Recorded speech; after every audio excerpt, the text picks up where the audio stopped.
All right, everybody, welcome back to the podcast. My name is Silas. And I'm Dad. And I'm Zane. And today we're going to answer a very important question. Is this Should I shave? Well, there's not much. I know. That's not You really a are question. bold. I like the stubble. Yeah, Jules doesn't, so probably going to shave oh, wow. it. Probably gonna shave. Yeah, Good but that's call. okay. Good call. She's a millennial. Thank you. I try to honor my wife. Wow. I don't think She's Jules not is a millennial. She's a Gen Z. Yeah. I don't even know what that Or means. Gen X or Gen Alpha. No, Gen Z. Okay. What am I? Gen Z. A guy who needs What are to you? shave. It depends on who you ask. Oh, classic Zane special. Really, I'm a bit of a both cases. Some people say Bill Clinton's presidency started Gen Z. So 1995. They learned a lot from him and none of the good stuff. None of the good stuff. All right. So speaking of The good stuff. not being able to decide, today we're going to be talking about a very important question sent in by a wonderful mother named, Barbara. we don't have her name in here. Blank. Barbara. Her name isn't Barbara. Gentlemen. She also didn't say gentlemen. I just wish somebody would Yep. call us gentlemen. So put down what she really said. Thank you for the show. The advice Doofuses. has been so refreshing. My husband and I are struggling in parenting our teenage son. Join the club. We should make t-shirts. It seems like most of the issues are amplified by my husband and I not being on the same page. I feel like our son senses this and tends to pit us against each other, which leads us to having conflict.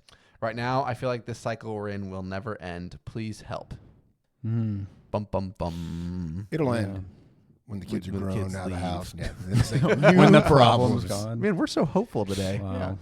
Sorry, whoever Barb you are. So we've talked about this a Common lot in passing, and we always give it like a 3-second mention, like make sure you and your husband are on the same page and then go do X.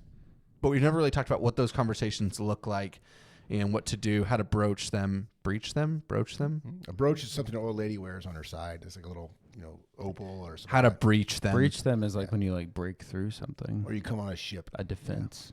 All right, how to approach them. There you go. And talk this through with your spouse. So opening thoughts.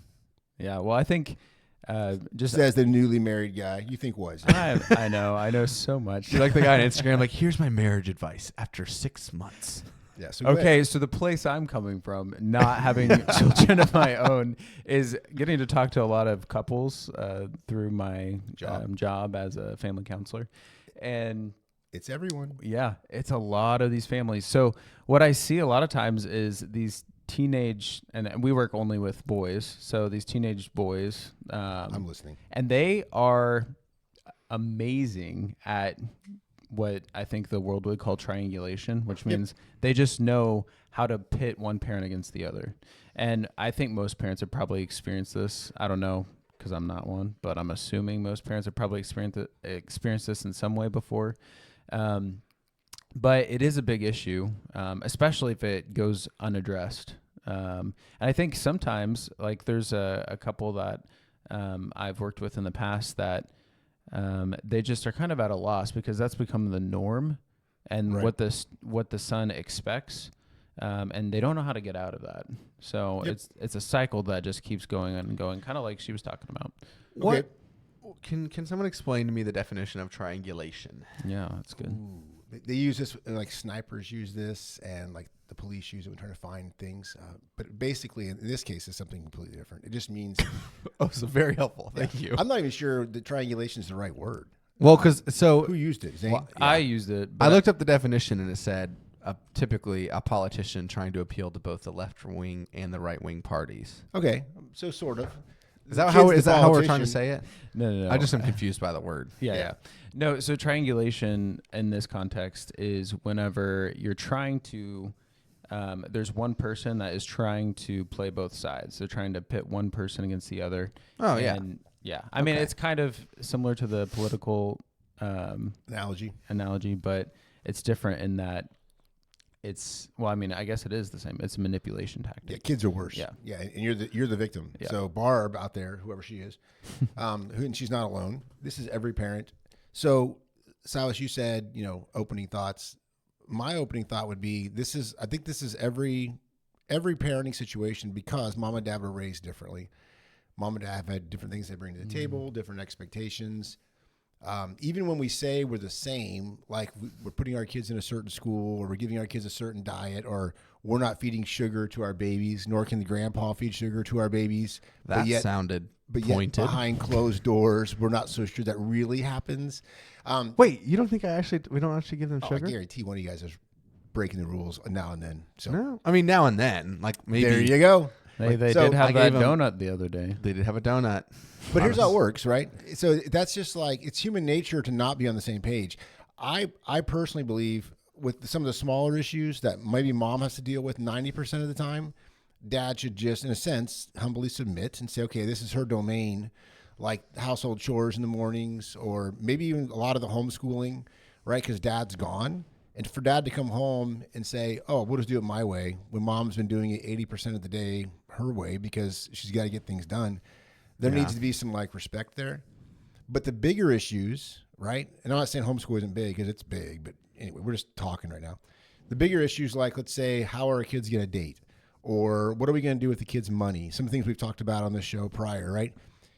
You're not going to be on the same page. Even if you agree on like, hey, let's do X, right? Like our kids can start dating when they're 16, let's say. Well, now you both have a different idea of what that looks like.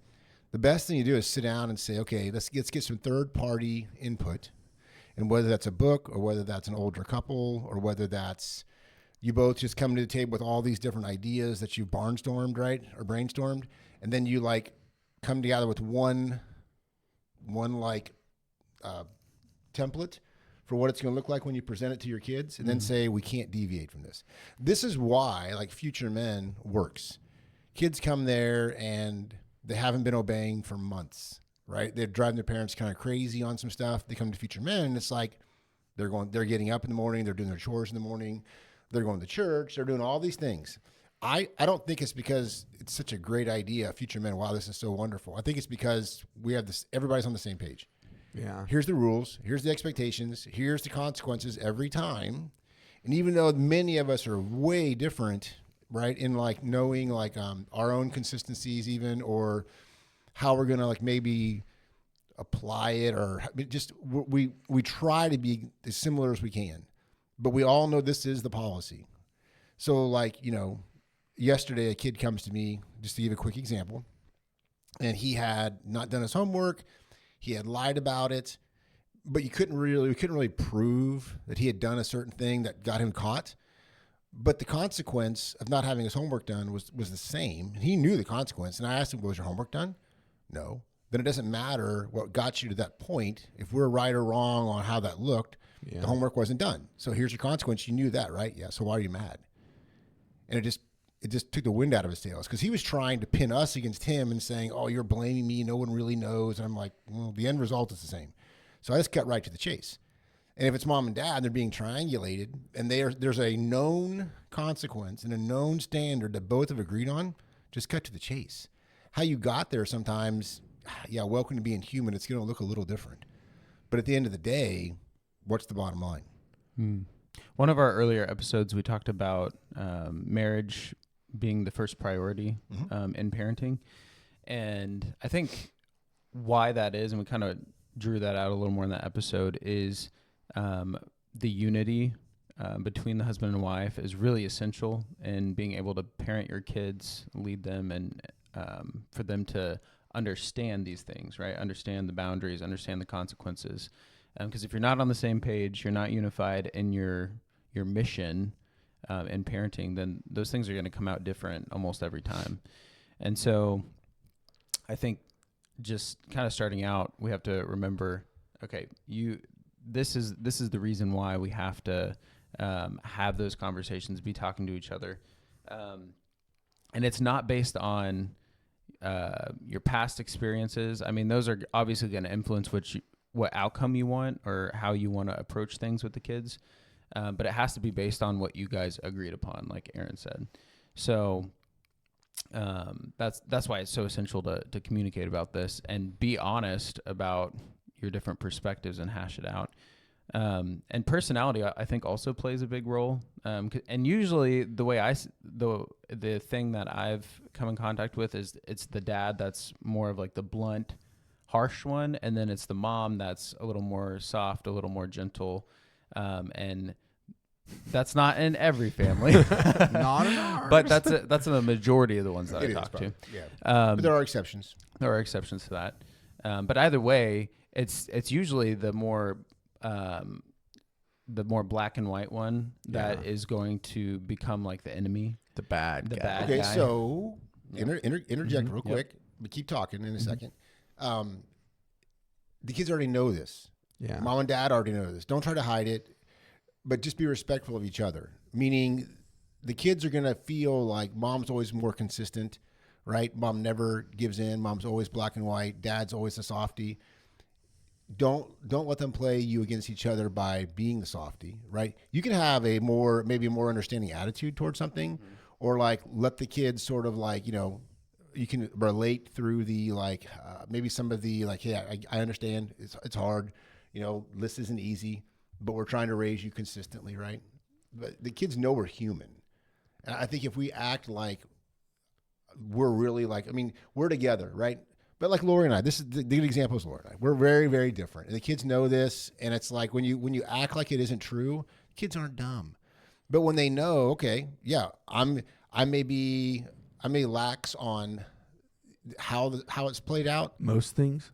Yeah, but the final product, right? It's like I'll be really frustrated if the kids do it wrong, Yeah. or if the kids go out there and like screw something up. Again, the process of getting there sometimes, like dating is probably one of the best examples. It's like I don't want my kids out there doing something that's going to compromise their purity, right, and their reputation. But like some of the little nuances getting to that point, yeah, Laura and I come across a little differently to the kids usually. Yeah. So what? The kids know it, right? But we don't change the outcome. We don't change the consistency in getting there, but we're still different. That's okay. Finish your thought, but I want to read something really quick. Zane has this later on in our notes for today. Ecclesiastes chapter 4 says, 2 are better than 1 because they have a good reward for their toil. So we're married, right? Wonderful. Then it says, for if they fall, one will lift up his fellow.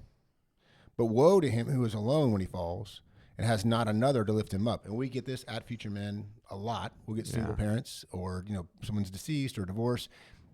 I feel bad for him. It's definitely brutal. You should not be alone in the fight of raising kids. And again, if two lie together, they keep warm. How can one keep warm alone? Electric blankets. And though a man might prevail against one who is alone, two will withstand him. But I like this last part because this is kind of where I'm going with this. And it says, a threefold cord is not quickly broken.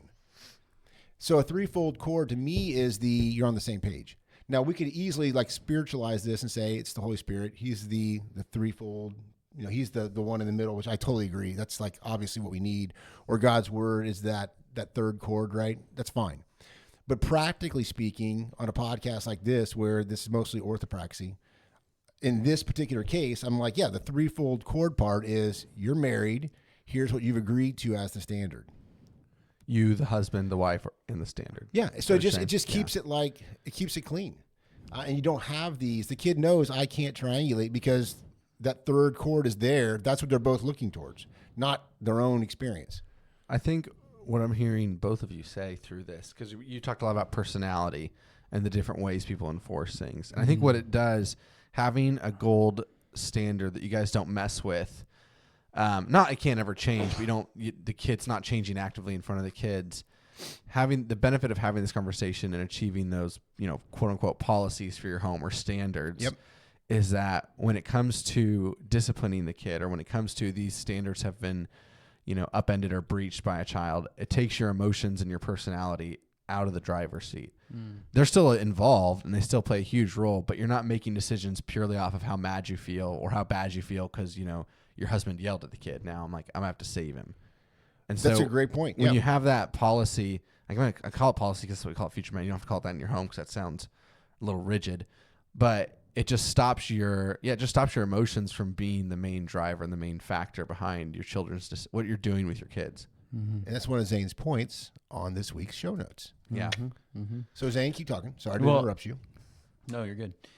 So the personality is fine, and obviously, like, you're going to connect with certain personalities better than others. So I think sometimes if there's a lot of kids, one parent's going to connect more with another parent. But that's why you have to have this standard, so you don't let that cloud your judgment, and you rely on that. And one of the things that we experience at Future Men, because we have like 15 to 17 parents, or our staff Sets of parents. sets of parents, is I see what you're saying. when we're more inconsistent with the students, there's more frustration. There's less respect towards the staff. It ends up bleeding over into every staff member's reputation, rather than just the one that's being inconsistent or more consistent. Usually there's more frustration around the person being more consistent from the student's but perspective. it's a net loss for everyone. Yeah. So if you're the parent that tends to be a lot more gentler, a lot more kind, like bend the rules for this kid, you may be feeling like you're doing the right thing because you're trying to be friends with them, Or you avoided conflict. or that you day. avoided conflict in that moment, right? It didn't end in a big blow up or something like that. But you have to see kind of the current that's going on underneath, which is now they respect not only the other parent less because I let them get away with it, and showed them that agreement that we have, that standard, isn't actually something that is that serious. Yeah. But also that I'm a pushover, right? Like I'm willing to bend when it comes down to it. So it's this overall loss of respect for both people in the couple, I would say. I you think agree that's with that? hard. I think it's hard because at each of our hearts, most of us are people pleasers, and our kids are one of those people we want to please.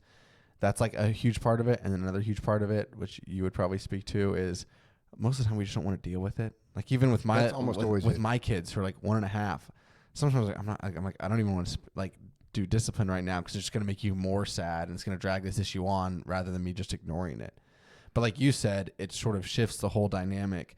And I think if you're listening to this, you're like, man, my husband and I, my wife and I are always on different pages. Like you guys do this for a living. Like it's your full-time job. Yep. And how many meetings are there at Future Men between the staff where you're like, okay, people are doing this policy differently. Let's bring the policy back up, make sure we're all on the same page, and go from there. Okay, so quick interjection on that, just to give parents like practical hope.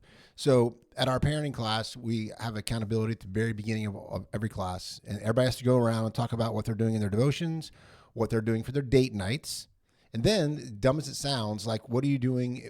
What discipline issues are there, and are you guys doing what the EZOs on Growing Kids called? Are you guys doing couch time?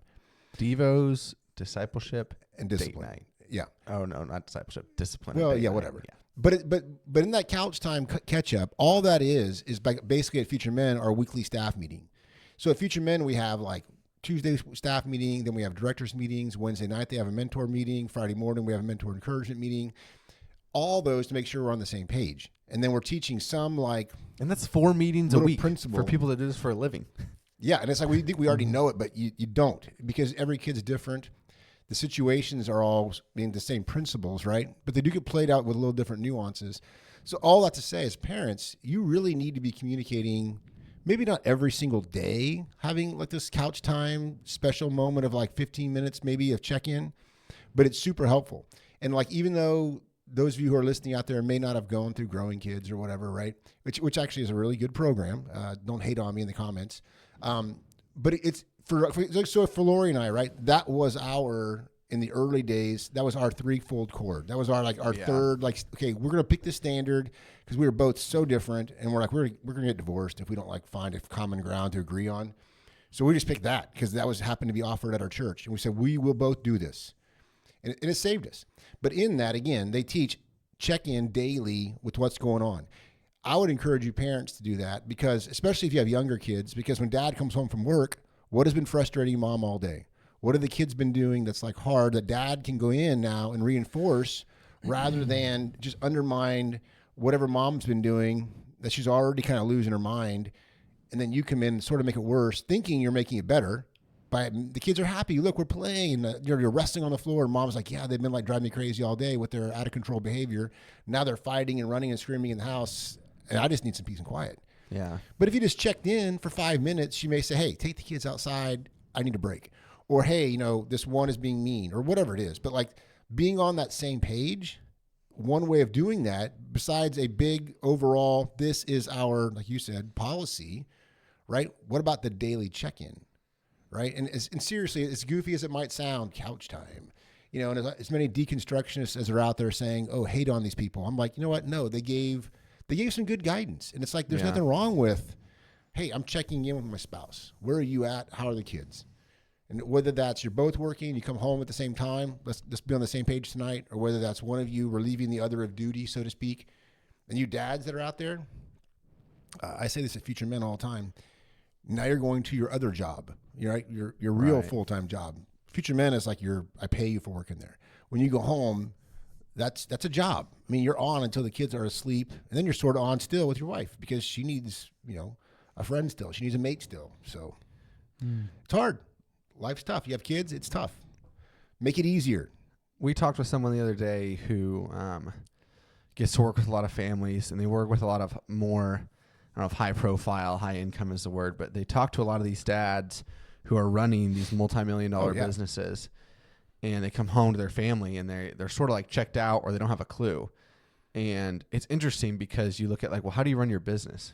Well, we have our mission, we have our core values, we have these set standards, and then we have meetings all the time to review those and go over them. And everything we do comes from a foundation of those things. And so how do you run your family? And it's like, willy-nilly. What feels good? I don't know. And so I Wing think it, baby. When it comes to this, the couch time is beneficial if you have, and it's beneficial no matter what, but it's really beneficial if you have this sort of stuff. Like Jules and I, we're not a great example of this because we don't do couch time enough, but we do have like our family, mission and values, sort of like our standard. It's not like our standard for behavior necessarily, but that comes out of this. And couch time is helpful, but it's really helpful because if you start to feel off track, like, we're going to, we're doing basketball 6 nights a week, and I feel like it's just dominating our family. If you don't have anything in place, then all you're going off is that feeling. But if you have, your family mission or your family statement or your policies of like, oh no, we say we have to prioritize family time or family dinner or devotions, and this is something that's actively ruining that, then this probably doesn't belong. How do you go about... And that's for like a family mission, which is different than sort of what we're talking about. But I think it'll come out of that. So when Jules and I did this, we try to take once a year and we go on a trip and we look at our family mission. We look at I keep saying policies. I hate that word. Both are good. Who but cares? our standards. Yep. And we try to look at every area, like our family, our finances, our friends, and we try to make sure everything's lining up and we're not sort of going off track here. How do you sit down with your spouse, especially some of these spouses that are older or have older kids, and have this conversation practically? So we sort of established that they need to have it. We established that it works, why it's important. But how do you do it just bare bones, step 1, step 2, step 3? What would you guys say? So before we jump into that, which we will for sure. If you're out there and you're wondering, okay, Aaron gave this like Ecclesiastes 4:9-12 verses. Is there anybody, if you're still not convinced that being on the same page as your spouse is honestly a prerequisite to this? Do you have any other scripture, Zane, that you were going to share? Yeah. Because I want to make sure we're getting this idea from God's word, not just, it is practical and that's fine, but like, is it actually something a Christian should be shooting towards? In my mind, the verse that stands out is Matthew 12, starting in verse 25. And I know the context of this is Jesus is rebuking the Pharisees for accusing him of casting demons out in the name of Satan, or by the power of Satan, or Beelzebub. Yeah, get it right. My bad. Name. You're the Prince of Darkness. We're going to name you Beelzebub. Yeah. Do his friends call him Bubby? Yeah, they do. Sorry, anyway. He doesn't have friends, I don't think. Oh, he does. Friends in low places. Garth Brooks is one of them. Anyway. Keep going. That's the context, but Jesus just drops this truth bomb in the middle of rebuking them. He says, every kingdom divided against itself is laid waste, and no city or house divided against itself will stand. Good. So very simply, like if a house or if a mother and a father are divided against each other, it's not going to stand. Yeah. Okay. So back to Silas's thing, practical steps they can take. Yeah. First thing I would do is say, okay, let's say you have 4 children, which is pretty common. Maybe a couple of them are teens, a couple of them are a little bit younger, 9 and 8, 12, whatever. Sit down with your spouse, go somewhere quiet. It could be in the house. That's fine. Whatever. Kids are in bed or they're doing something in a different room in a movie or something. Make a list of like, okay, what's tearing us apart the most right now? What do we need to solve today? Like Silas, you mentioned triage a minute ago. At a car wreck, when ambulance guys arrive, that's the first thing they do is like, okay, there's multiple victims. Who's the worst, right? Which one of these situations do we have to address first, or we're going to lose the person? So that's what you do. So if you got a daughter that's 17 and she's leaving the house, going with some guy that you can't stand, right? And it's like, okay, that's the first one on our list. We gotta be on the same exact page with a plan. With that, then we go down the list to, okay, we're running into money issues. Some of our kids are becoming entitled. They have to have the best of everything. We've done nothing with teaching them the value of a dollar. So we need to get something with allowance and money. Maybe it's like they're not being good stewards of what God's given them in the home, right? You figure out what are your top 5. Like if we had these things sort of quelled, we could function better as a family. Yeah. Then when those are under control, keep going. Like when I started Future Men, I was very naive. And I said, we have, 2 rules, sort of like, love the Lord your God with all your heart, soul, mind, and strength, and love your neighbor as yourself. I kind of said that. Hey, we'll just be kind. That's it. And it's like, that worked for about a day. And then I'm like, okay, now we have 48 rules. but the truth of that is true. Oh, yeah. They all go back to those too. Exactly. It's the foundations. Yep. What's the 10 Commandments? 10 Commandments go back to those 2 as well. Yeah. But kids need black and white. Right. So I tell parents all the time, look, here's our policy book. I'll send them a copy of it. I'm like, don't think we're rule mongers. I could care less. The rules are dumb. But it's like, but the rules keep the kids like, okay, here's the boundaries. And then we have what's called like the range of consequences for each policy that's broken. Right. They already know it can go this little or this much depending upon how it looked and whether it's first, second, third offense, right? So they already know. So then when it comes down, there's no surprise. It's like mom can go in there and say, okay, your room isn't clean. I don't have to blow up and get mad. We already know what's going to happen. Here you go. And it's like, if you feel like I've already done that, we've already taken these steps, I'm still at a loss, comment, ask questions in the family school group or whatever, or just, email us personally or whatever. We can help you because we've done this with a lot of families. But I think first, do those first steps, right? Mm-hmm. Give yourself like the chance to like actually, do this as a family on your own for what works for you guys. Try it. But like play it out. I mean, think of the areas. Then you'll have a policy book. You'll basically have like the Baldwin family standards, rules 1 through 15 or whatever, right? Mom used to have on the refrigerator. It said something like the 21 rules of this house. Isn't that what it was, Silas? You probably remember. Yeah, I don't remember how many. It was something like that, and it wasn't even ours. It was generic. Yeah, it was. We bought it on some online thing, but it was great, and it just gave us really good like guidelines, guardrails, whatever, to sort of keep in so we weren't always feeling like if I don't lose my temper, right, nothing's going to happen. And the problem with losing your temper or just like we only discipline when we're really mad is the kids learn that, right? When they're real little, it looks like you yell 4 or 5 times, don't make me come in there. I'm going to count to 10. Kids realize, okay, you're not mad enough yet. Pretty soon you will be, but not yet. You're just not consistent, so they can always gamble. And they always will. They're degenerate gamblers. We have a question from a mom. I'm just going to bring this up now. She said, it's not really a question. She said, something super helpful would be a behavior chart like is used at Future Men, but simplified for a home setting. Right. Level system, checks for certain behaviors, etc. If you're interested in that, or if you think I could really use that for my home, or I'd at least like to try it, send us an email, questions@futurefamiliesmedia.com.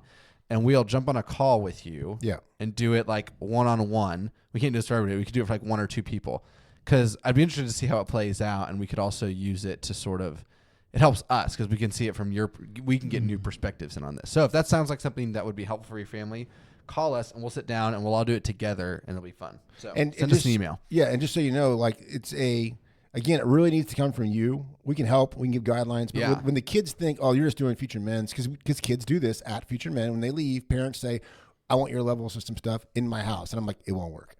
And it's not that it won't work. It's just, it's got to be you with your standards. Because number one, you won't enforce stuff that you don't really agree with. Exactly. And so it's like, you got to make it your personal thing. And what consequences you actually can do in your home and what consequences you will do. Like one of the men on our staff, the most like rigid black and white person on our staff, he always in our staff meetings will say something like, okay, here's the rule. And if he feels frustrated that's not being like followed like correctly or consistently, he'll always say the same thing, which I really respect. And it's like, do we need to change this because I don't want to enforce it if we really don't mean it. So do we Right. need to change into something we're all going to enforce, or do we need to all enforce it? And he's like, I don't really care either way. I just need to know. And I feel like that's how it is in families. It's like we can say we agree with X, but if how X is played out, dad doesn't do it, then all you're doing is making mom mad and the kid's frustrated. And you will, like Ephesians 6 says, right? You exasperate your children, and they will be to wrath. And then you'll be looking for outside help, whether it's counseling or a program, whatever. And it's like, okay, they're there, and we're more than happy to serve you if it's a young man. But it's like, but the goal would be, can you do this at home? Right. So this is what we're giving you. We're giving you, I think, a great tool to do it at home. So you sit down, you sort of address the problem, triage the issues in your home, and where do you go from there? So you're like, okay, this is issue number 1, 2, 3, 4, 5, 6. Yep. However many. Do you make a rule for each problem? Do you Yep. just try to make some general rules? What do you do? I would make a rule for each problem. I hate to say that because it sounds so legalistic, and it's like it sort of is, but they're kids, right? You're just training them. Once they're trained, it's not so bad. Like we have a guy dating one of my daughters right now, and he and this particular daughter have been extremely like obedient and like very like kind, very considerate of what I'm wanting for my family. And like there are some things now that I'm like, this rule honestly doesn't really apply to their situation because I feel like they're already there. Their hearts are already on the same page, right? So he asked me the other day about a certain thing he wanted to do, which was against our rules. And I told him, I said, hey, here's the thing, bud. We can make an exception. I'd rather not, only because kids are following up later on. And it's like they're gonna point to that exception and say, well, you let them do it. Right. And it's like, so the flexibility is a weird thing. It's like if the person obeying the rule knows I'm doing this for the greater good of the family, it's worth it, right? As opposed to, but I really want to have this freedom today, even if it costs the family later, and I'm not going to be the one that messes it up. Those are. Here's what's weird. That's a discipleship question. Yeah. That's a discipleship time. And when he and I were talking about this one, he quickly said to me, "Oh, it's no big deal. I'd rather, set the example for the family, and later on, it's easier." And I'm like, "Yeah, that's awesome. Praise God. Welcome to the family." Right? That's what I want. And I think when the other kids see that, it's like the joy that comes in a family that's at peace. Because in this situation, I know my daughter's safe, right? Her reputation is safe, and that's what I want, right? It's not about me. There's a goal there. So It also, I mean, you sort of said this, but just to rehash it, there's always going to, not always, a lot of times, especially when you have 1,500 children. 1,500? 1,500. That's not a number. But All go right. ahead. Anyway, one of them is going to look at that situation that you let, Oh, yeah. hey, you can go ahead and do this. And they're going to be like, well, you didn't let me. And now I'm going to be bitter and mad and angry because you didn't keep the rule then, but you don't trust me. Like, Yep. it's just going to be a whole, it just gets dramatic. Yeah. And so just having those standards, sticking to them, super helpful. So keep going about how do you actually make the standards for these problems? Do that super practically, like Yeah, give us so some phrasing. let's say what it's you would say, an easy one for probably most of the parents here would be like going to a friend's house during the week of school nights, right? What's our standard? Is it just anytime a kid asks as they're getting in the car, mom's picking them up from school, hey, can I just go to so-and-so's house? There's so many things like, okay, the standard should be we don't even ask if there's homework that isn't done. We don't even ask if there's already a family event going on, right? Now, again, there can be weird exceptions because welcome to life. You'll be a legalist if you don't do this. Yeah. But the kids already know on going to a friend's house, it's like if mom and dad haven't met the friend yet, it's not even on the table, right? If we already have a family event that night, it's not even on the table.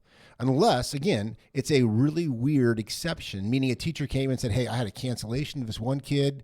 You know the part of the play. We're supposed to go and perform tonight. Could you do this? Yeah. And everybody knows this is an exception. No one's going to be like, you just gave in because this is a nice kid, you liked them, or you were weak that day. You know what I mean? So it's like there's already like this known standard of these 4 hoops have to be jumped through before you would even ask. Right. That's I would get that. I would get those things down. And you already know what your top 5 areas are. If you are a parent out there you can do this in the questions. You can say, hey, here's my situation. Maybe it's like, do I let my teenage kids work outside the house, right? Something. And you say, would you help me come up with a list of 5 hoops to jump through before we say, yeah, go interview for the job. Yeah. Rather than a boy comes home and says, hey, so-and-so offered me a job. They want to pay me $18 an hour and I start Friday. Isn't this great? And you're thinking, no, it isn't great. Yeah. Now everybody's mad. Because it's going to happen. 100% it's going to happen. And it's like, if you've already thought those things through, life is just easier. And at Future Men, we've had 24 years, right, to put together the policy book.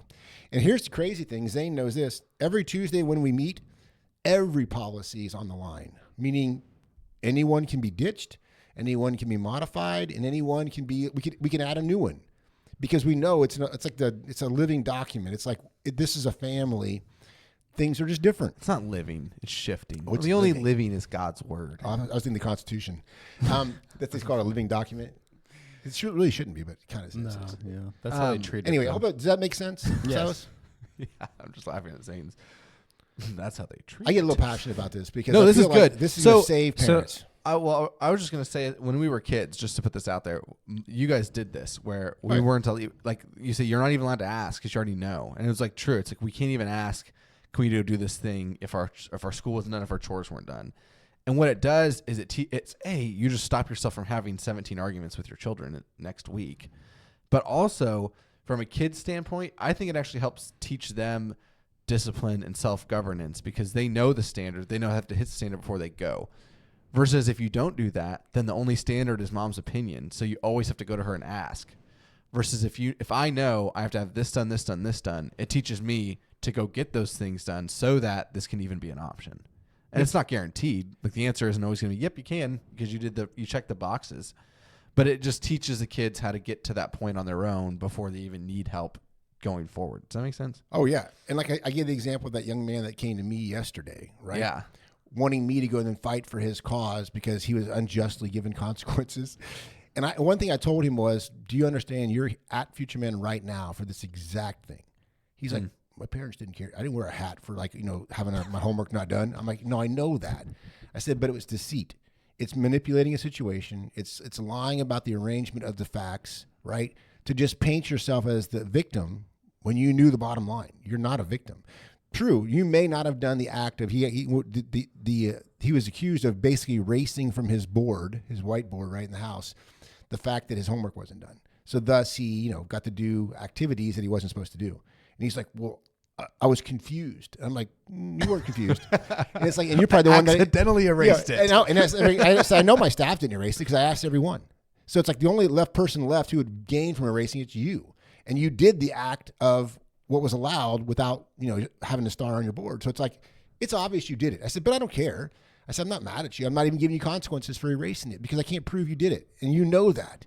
And I don't want to lose your, I don't want him to lose confidence in me. Like, you're giving me a consequence for something I know you don't know that I did. Yeah. And as weird as that is, even though he's a little manipulator, he still knows I really don't know it. And if I just give him the consequences, I'll lose a little bit of credibility. In a weird way. Yeah, he does. So it's like I don't have to play that game. It's like, okay, did you know the bottom line? You did. Which is that your homework wasn't done. Yeah, Not and that you did the activity anyway. So bottom line is, I don't care who erased your name. You still did it.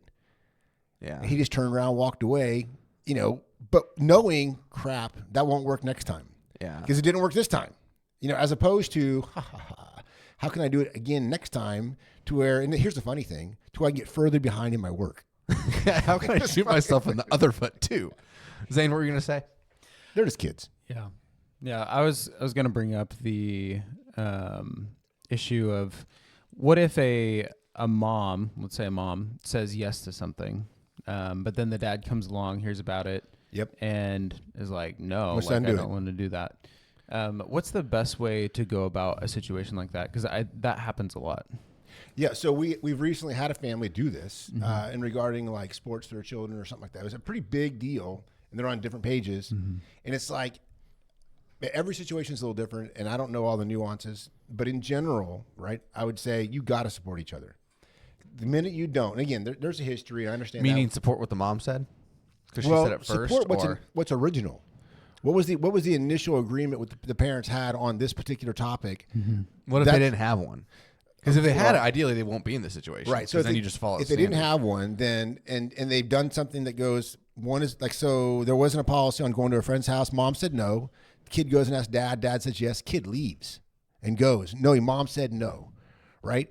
I think, honestly, if you want the marriage and the family to be its best, right, you got to, like, maybe not go get the kid. I think this has happened to me. I think I've done this, and I think you came and got me. Well, yeah, we can. This happens. Yeah. But it's like you have to show the kid mom and dad are in solidarity. Yeah. Because in the big picture, at the end of the day, that's like where the kid's going to get his confidence in obeying the rules, his confidence in mom and dad, love me. There's a secure marriage here. I can't seem to undermine it. You'll win. The kid might be a little bit more mad for a little while because he's still thinking of himself. But at the end of the day, kids do get their confidence. Kids do feel protected, safe, all those things when mom and dad are strong. So you've got to just make it right. I would ask the kids forgiveness. Dad, I would ask forgiveness of hey, if he knew mom said no. If he didn't know mom said no, the kid's the culprit. Yeah. And I would give some kind of a consequence, and I would definitely make a new policy. You don't have to the kid knew he was doing wrong. Whether or not it's a rule or not, he knew, especially if it's a teenage kid. They know. I asked mom said no. I asked dad, I left, right? Dad's the head of the house. It's like, sorry, no, don't bring out the spiritual law now. It's like, it's too late. I would do some kind of a retroactive consequence with that boy. Growing up, that was one of our quote unquote policies in the home was, if we asked you or mom and the answer was, it doesn't matter what the answer was, you weren't allowed to ask the other one. Yeah. Because it's that's the answer you should be getting from both. And it was probably also mom covering her butt because you might have said yes to something she said no to. Right. But if we asked mom and she said no, and then we asked you and you said yes, and we did it, or even if we just asked and didn't even get to the point of doing it, it was always, it's a big deal because it was, you guys treated it like a big deal. It was a big punishment because you're pitting people against each other. So at Future Men, that policy is called mommy daddy. And the kids know the littlest things, you mommy daddy, it's a consequence. And you can't do the activity, right? Yeah. You lose that. If you haven't done it yet, or if you're in the process of going to do it, it's taken away. I would say too, that's a common situation, but also if a mom and dad just haven't discussed that particular situation, and let's say a mom says yes to something and a dad has a good reason to be like, no, we're not doing that. And I've seen this played out, and I think it works best. So you guys can chime in what you think. But for the parent that said yes to go to the kid and say, "Hey, I talked to dad or I talked to mom," they're actually right. And we're gonna. I know I told you yes. I'm sorry. I should have talked to them or whatever. So taking ownership of that, if you made a call that wasn't good, right, and owning it rather than putting the onus on the other parent. Right, because then mom doesn't want you to. Yeah, exactly. I think you hear that sometimes, oh, well, I talked to mom, she said no, sorry, or whatever. And it's well, you can go about it that way, but you're still kind of opening the door for those seeds of division in that kid's head. Yeah. So this is going to happen where there's something that isn't a super obvious, this is a bad decision. Mom and I have, I would let the kids stand on the back bumper of a truck driving out our driveway and even down the road, honestly, riding in the back of a truck. So in our marriage, we've said, okay, we're completely different. Mom is super safe, doesn't want any kind of risks, it seems like, but we've agreed. We let the kids ride horses. We let the kids actually ride in the back of trucks. We've let the kids do a lot of things, but there's other things that we say, okay, even though dad would allow this, we've agreed we won't do it. No riding in tractor buckets. That's a big one. And I've accidentally broken that rule a few times. Accidentally. But it is super dangerous, right? And I'm who cares? Let's do it. It's fun memories. And it's and Lori's seen, big accidents or heard of those, and it's just not worth it. So it's with the kids, I don't think it's necessarily wrong to say, I would probably do this, and not say, but mom, she's a stick in the mud. But you say something real, because again, kids know you. It's hey, but you know what? People do get hurt doing this. And it's in our marriage, she doesn't want it. It's not worth us being on different pages and being at odds. And if something were to happen, right, and we're not in agreement, oh my goodness. It's I don't know that the marriage can survive those kind of setbacks. But that conversation that you just said, which is where you have that conversation with your kid, is not for a 7-year-old. It's for it's an older kid you're in discipleship with. Because they could also take that and just, so mommy's the one that the mean guy. Yeah, exactly. Yep. So we're kind of running out of time here, but Dad, I'll ask you because I think I know Zane's answer and doesn't prove the point. Ooh. How many times have you and mom sat down together to come to a decision that may or may not, like you probably have differing opinions, at least to some degree, and gotten to that decision with no conflict and, perfect harmony? Oh, every time. Okay, good. We're so amazing. maybe me and Jules are broken. Yeah, you are. Pretty much Say you never. think you know Yeah. my answer to that. Yeah, well, anyway. It always happens. There's always conflict. You and Lizzie, you guys have very similar personalities, I feel like. No. Oh, sorry. Never mind. Very Well, few Zane, you guys- marriages are as same as you think behind closed doors. Yeah. So anyway, my point here is when you're having this thing, so we said you sit down, you address your issues, you create the standards, and then you hold the line. But circling back to addressing the issues and creating the standards real quick, a lot of times, because oftentimes differing personalities get married, there's going to Always. be some disagreement. So that's why you say, which totally agree with you, said get away from the kids. So either they're in bed, quiet night, or I'm a big fan of leave. Even we leave for a weekend. You could be, but maybe that's not an option. Just get out of the house, because chances are you're probably going to have some conflict through this. But what do you do outside of the regular conflict resolving process? That's not working. You and your wife simply cannot come to the same opinion On X. of a standard. Yeah. What do you do? Again, the strand of three is not easily broken, right? If there's a biblical standard and one is actually holding it, the other person honestly needs to bend and do it. But typically that's not it. Typically it's more like, it's a Christian Nuanced. gray area, so to speak. Yeah. Yeah. So it's like, I would just say ahead of time, okay, who's our third party? And it might be a book. Like for us, it was Growing Kids, that curriculum for, many, many years. That was like, hey, what does the book say? And that may sound dumb to you or to people listening, but reality is Lori and I we're just very different. And it just made it to where it's like our marriage can be, man, a lot easier and simpler and more loving. So I'm glad. Headship. Yeah. So Silas wrote down headship, like, Dad, are you going to address this? And reality is trying to be subtle. at the end of the day, yeah, the guy's he's going to answer to God for how he led the family. And so will the wife, but there's a bigger responsibility for the man, and there's examples set to the kids, but it doesn't mean the man's way is right. He may have to make a decision, right? But I would say if it's always like, well, I disagree, so we're doing it my way, I would say you're setting your marriage up for a wife who's just going to just be a doormat, or a husband who's always concedes. This would have been our marriage. Well, I was going to say, or the opposite way, which is Right. I just say It's not worth the conflict. I just do what you say. whatever you want. But then you don't do it. Yeah. And the kids know it, and they're going to start triangulating mom and dad because they can, right? Even though in theory they've agreed, but they don't agree in practical orthopraxy. So again, find that third party. Okay, who can we call and say, okay, look, here's the parameters. Here's what they're asking. We just want an answer. And who cares if it's right or wrong? We can come back to it and maybe agree to that. Say, hey, we're going to come back to this in 30 days or 60 days after we've watched it played out. One of us may be a little bit more hard or a little soft, seeing how it's actually played out, and we can readdress, is that how we still want to do it? But if you get somebody who's your third party, arbiter or decision maker when you can't agree, then you can move forward that day, that week, right? Whatever. And you need to, because the kids are waiting for an answer. So just get help. Big deal. At Future Men, right, there's 7 men that make decisions there. I very rarely will do an executive order where it's like, hey, this is what we're doing, so get over it. It's like that's usually ends up blowing up in my face when I do that. I have directors for a reason. Use them.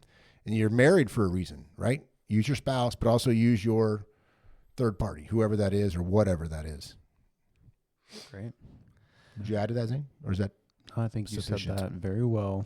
There's just to sort of wrap the practical part up, there's a quote I really like that says, perfection rejects all first-time applicants. So don't think you're going to have this conversation. And like you said, these standards are going to be perfect and you're going to nail it on the first try. You've done Future Men for 24 years and every policy's changed probably a million times, except for the super obvious ones. And so don't be freaked out or disappointed if you're like, oh, we did all this time, we set up all these standards, and now 4 of them aren't even working that well. So you just go back, you revisit, you adjust, and you keep going. You don't change it for the sake of we want to be softer, because your kids are mad, but you're just going to find a million situations where things have to change. Well, yeah, and you may change it because the kids are mad. So that sounds weird. Hills to die on. Yeah, sort of. Yeah. It's like, if something isn't working, right? Well, we made the decision, so results be damned. It's like, don't do that. These are your kids. You keep using that word on the podcast. We're gonna have to shut you down. This is an X-rated podcast. Can we beep that? Beep. No, don't beep it, gay. Let it roll. But that's a big deal, right? Yeah. But it's like that's where it's like, hey kids, this is what we said. Like we did this on the dating like parameters, right? We printed out all the stuff, and it's like if the first set is in front of you, it looks a lot different than the fourth set or whichever one we're on now, because things have changed, right? We've realized, okay, this was good or this wasn't good enough or whatever. But it's like, again, it's a living document. You're looking at results and thinking, does this result bring the most glory to God? Is it best for our family? And did it actually help their marriage or hurt their marriage? Yeah. So. The last thing I'll say, well, probably not the last thing, is that this can become pretty legalistic. So come back next episode because we talk a lot about legalism there and knowing how to hold the line for the sake of the line and hold it for the sake of glorifying God. I was just going to say, this episode, I feel like could make a lot of parents feel a little bit like hopeless or like, oh my gosh, where are we at? I hope not. Not because we haven't given them like good steps to take, but just maybe it's revealing like, there's a lot of issues, right? So like with Barb, who asked the question, she feels like she's been stuck in this cycle with her husband for, I don't even know if she said how long, but even if it's like years, don't feel like it's hopeless. Like you can start applying some of these principles in your life, in your marriage, and change will happen. It may be a harder road where you're at currently, but don't just throw your hands up and be like, oh, it's too late. Yeah, because it's definitely not too late. Yeah. Because even for your kids' sake, when they see change, you may, it's worth it. So. Yeah. So sit down, address the issues, create the standard, hold the line, and then adjust the line as needed. That pretty much wraps it up for this episode. But if you have a lot of questions, like I said before about that opportunity, if you want to sit down with Dad and or us and sort of create that for your family, then send us an email, questions@futurefamilymedia.com, futurefamiliesmedia.com. And I think that'd be a blast. It'd be a lot of fun. We can do that. Otherwise, if you have just regular questions, you can also email them to us. You can comment on the video. And don't forget to join the school community. It's the top link in all of our shows. And it's been fun to watch parents become a lot more active on there in the last couple of weeks. And they're asking questions and they're answering each other's questions, which is great because you don't have to just hear our opinions. You get to see what everybody's doing. And that will be growing. There will be content. It's going to be massive. Hopefully. Huge. It's going to be huge. Anyway, thank you all so much for listening. Please like, share, comment, subscribe, do all the things. And we appreciate it. It helps us grow. And we would love to get in touch with more parents and hopefully help a lot of people. With that being said, we are out. Adios. Bye. Adios is Spanish for see you later, alligator.